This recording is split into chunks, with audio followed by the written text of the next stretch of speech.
ಯಾವುದೇ ಗಾಡ್ಫಾದರ್ ಇಲ್ಲದೆ ಕೇವಲ ಪ್ರತಿಭೆ ಮತ್ತು ಪರಿಶ್ರಮದಿಂದ ಸ್ಯಾಂಡಲ್ವುಡ್ನಲ್ಲಿ ತನ್ನದೇ ಆದ ಛಾಪು ಮೂಡಿಸಿದ ನಟ ಇವರು.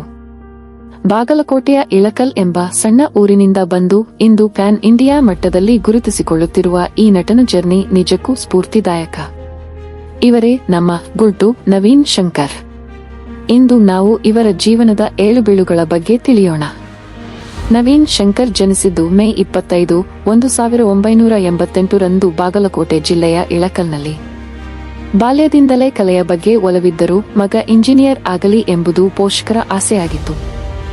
ಆದರೆ ವಿಧಿಯ ಆಟವೇ ಬೇರೆ ಇತ್ತು.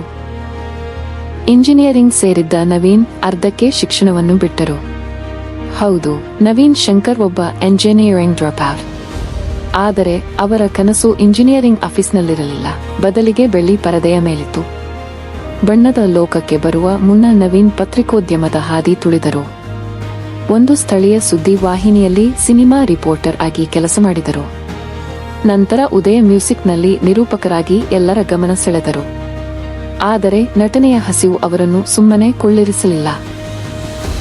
ರಾಜಮಾರ್ಗ ರಂಗತಂಡದ ಮೂಲಕ 45ಕ್ಕೂ ಹೆಚ್ಚು ನಾಟಕಗಳು ಮತ್ತು 200ಕ್ಕೂ ಹೆಚ್ಚು ಬೀದಿ ನಾಟಕಗಳಲ್ಲಿ ಅಭಿನಯಿಸಿ ತಮ್ಮ ನಟನೆಯನ್ನು ಪಳಗಿಸಿಕೊಂಡರು.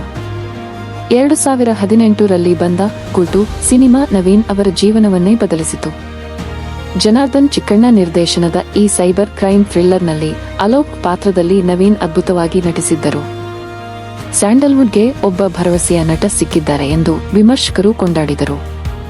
ಅಲ್ಲಿಂದ ನವೀನ್ ಗುಲ್ಟು ನವೀನ್ ಎಂದೇ ಫೇಮಸ್ ಆದರು. ಗುಲ್ಟು ನಂತರ ಅಂದುಕೊಂಡಷ್ಟು ಸಕ್ಸೆಸ್ ಸಿಗುವುದು ತಡವಾಯಿತು. ಆದರೆ ಅವರು ಸೋಲೊಪ್ಪಲಿಲ್ಲ. ಧರಣಿ ಮಂಡಲ ಮಧ್ಯದೊಳಗೆ ಚಿತ್ರಕ್ಕಾಗಿ ಅವರು ಫಿಲ್ಮ್ಫೇರ್ ವಿಮರ್ಶಕರ ಪ್ರಶಸ್ತಿಯನ್ನು ಪಡೆದರು. ಇನ್ನು ಹೊಂದಿಸಿ ಬರೆಯಿರಿ ಚಿತ್ರದ ರಂಜಿತ್ ಪಾತ್ರದ ಮೂಲಕ ಜನರ ಮನಸ್ಸಿಗೆ ಹತ್ತಿರವಾದರು. ಆದರೆ ನವೀನ್ ಶಂಕರ್ ಅವರ ರೌದ್ರಾವತಾರ ಕಂಡುಬಂದಿದ್ದು ಗುರುದೇವ್ ಹೊಯ್ಸಳ ಚಿತ್ರದಲ್ಲಿ.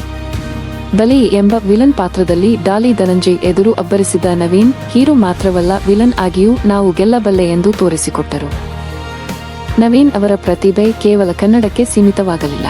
ಪ್ರಶಾಂತ್ ನೀಲ್ ನಿರ್ದೇಶನದ ಪ್ರಭಾಸ್ ಅಭಿನಯದ ಸಲಾರ್ ಚಿತ್ರದ ಮೂಲಕ ಟಾಲಿವುಡ್ಗೆ ಪದಾರ್ಪಣೆ ಮಾಡಿದರು. ನೋಡಿದವರು ಏನಂತಾರೆ ನಂತಹ ಹೊಸ ಪ್ರಯೋಗಗಳ ಮೂಲಕ ಇಂದಿಗೂ ಸ್ಯಾಂಡಲ್ವುಡ್ನ ಆಶಾದಾಯಕ ನಟನಾಗಿ ಮುನ್ನುಗ್ಗುತ್ತಿದ್ದಾರೆ.